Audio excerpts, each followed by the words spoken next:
Welcome to my Raid Shadow Legends Fresh Start series. It's day 4. I'm going to grab the Rhonda Chase reward for the day. And the daily login reward. 2 rare tomes from login rewards. Just ignore that. Oh, it's a spider tournament at the moment. All the things pop up. Got my regular daily quests to clear. Got my advanced quest. No advanced quests yet. Need to reach level 35. I'm level 27. Just to recap very quickly. Why do I always do that? So Kale is in Lifesteal gear. He has crit rate on his gloves. He has a triple speed roll on his attack chest. He has speed main stat on his boots. And Deacon has 3 speed sets. Not the best stats. He has defense, but he has a double speed roll on that, but they're only 3-star. Of course, most of my gear is 2 or 3-star. He's got some 2-star pieces. He's got flat attack, but I took this because I rolled speed and didn't really care about the substats at the moment on these, so long as I have some speed on the boots. So he's actually at 164 speed, and Kale is at 147 speed, so they're doing pretty well. Let's start by summoning some new champions. I have 2 ancient shards again. Fantastic. Ancient shard. Actually, I'll open 1 mystery shard. And then I will open both my ancients. Come on, epic. Nope. Muck Stalker. I actually already have him. Interesting. People have been leveling and gearing this guy up to use him in the Sand Devil's Necropolis. Alright, number 2. Epic time! Nope. Oh well. Alright, the next order of business is to hit the arena.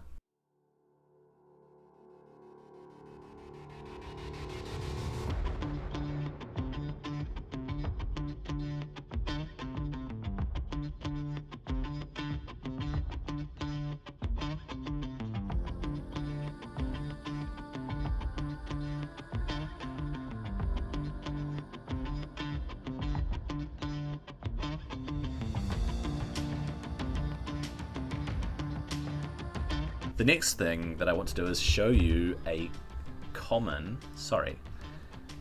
uncommon champion that I have that I'm going to level. And it is Armiger. He is probably the best uncommon champion in the game, which doesn't necessarily make him easier to level than other champions. However, his skill set is so good that he is worth taking to 6-star level 60. He decreases the target's turn meter, so he helps with turn meter control against various bosses. So you need him to have 100% crit. Since he's Spirit, he will only crit against Force and Spirit champions. So if you're going to take him into a magic battle, this is not going to be terribly effective for a turn meter drop.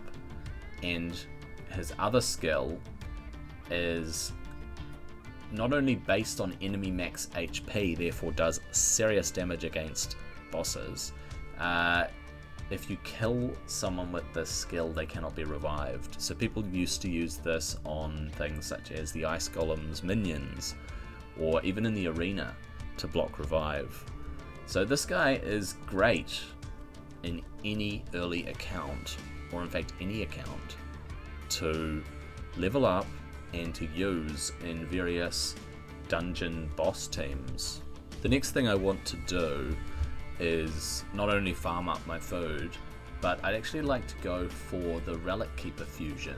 So first off, I'm going to be trying to farm for Sorceress. She drops from this chapter, Catacombs of Narvik. I'm going to be farming stage 6 in most chapters, if not all chapters, because you get just that little bit of extra XP. Kale should be able to handle all the way up to soloing Chapter 9. So let's get going.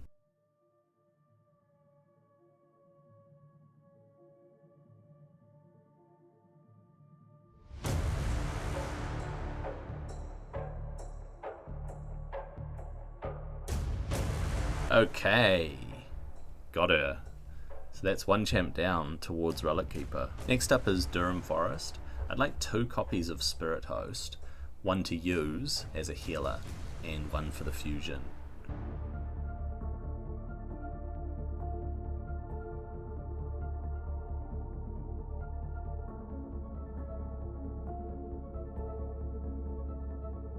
Yay, level 28.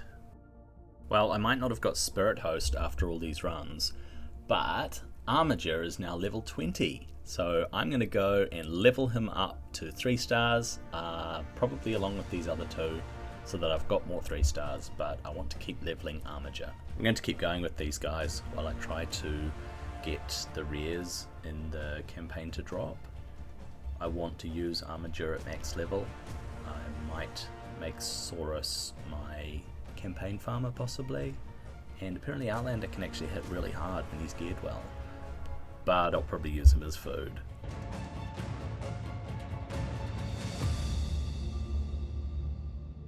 Well, so far I'm not having much luck on Durham Forest. I have not yet got a single Spirit Host, so I'm going to refill my energy and I'm going to move on to trying to clear more of the campaign with my champions. I will just check my energy refills. Yay, I have a daily. There we go, energy back. And I will hop into the campaign and move along. We are up to the Hallowed Halls. Who knows, maybe an Executioner will drop. It'll bring back some nostalgia for me, because he was the first champion I used to farm the campaign, and it was very slow going.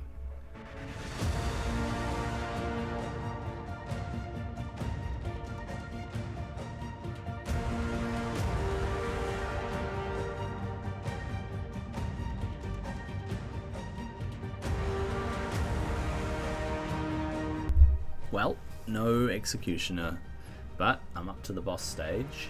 It's Bestophus, and he's not easy.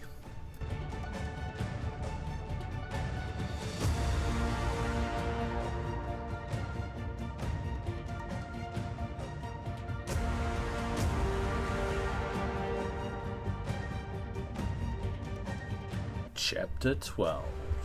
Alright, the final chapter, Brimstone Path.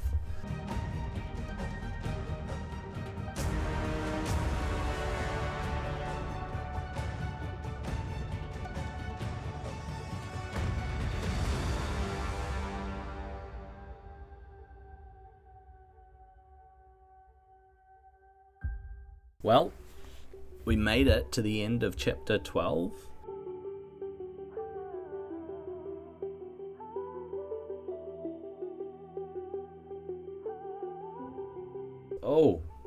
Oh, nice. Nice. Normal campaign cleared! And I got a Void Shard to boot. I opened 10 Mystery Shards, and I pulled a blue. Castigator from Sacred Order. He could be useful for faction crypts. I need basically at least blue champions from every faction to be able to do faction crypts. His A1 has a provoke on it, only a 40% chance when booked, and it's only against one target. But this guy's an HP champion, and any champion that places provoke is basically a tank, right? He heals people according to his max HP, which is great because an HP champ should have high HP, and he's going to do some serious healing against one target ally. And then he equalizes the HP levels of allies, right? Equalizing HP is a fantastic skill. It gives everybody basically back all of their HP generally, and gives them an extra turn.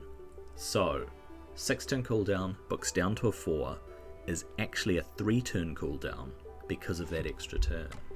And then his A3, he receives 15% less damage from enemies under provoke debuffs. So if he places a provoke on one enemy and that enemy attacks him, he takes 15% less damage. If somebody else has placed provoke on enemies and those enemies do AoE and that AoE hits this guy, he'll take 15% less damage. So he's a tank, and I'm going to keep him. With the Void Shard that I got from clearing normal campaign, I'm going to open it. I would love just about any Void champ except for Harrier. Please, no Harrier.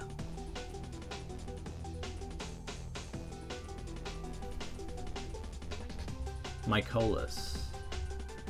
Ogren tribes, right. Well, I need Ogren tribes champs for faction wars. He looks like a healer, doesn't he? Attacks an enemy, heals himself, and heals the ally with the lowest HP by 10% of their own max HP. Not great, not a great heal, but it's on his A1, so he is basically constantly healing people when he hits.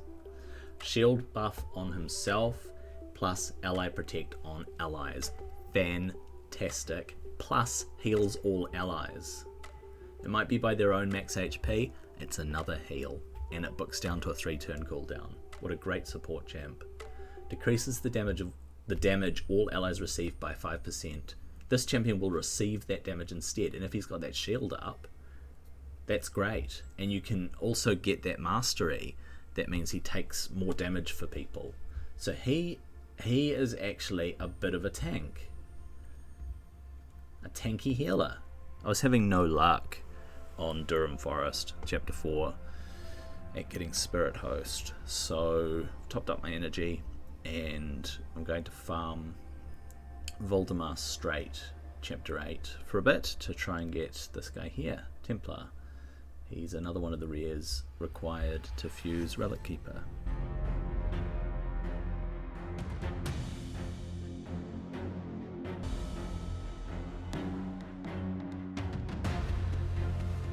Back to Durham Forest.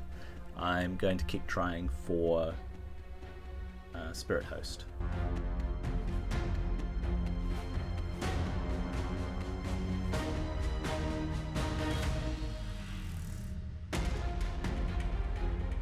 And just like that, I'm level 29.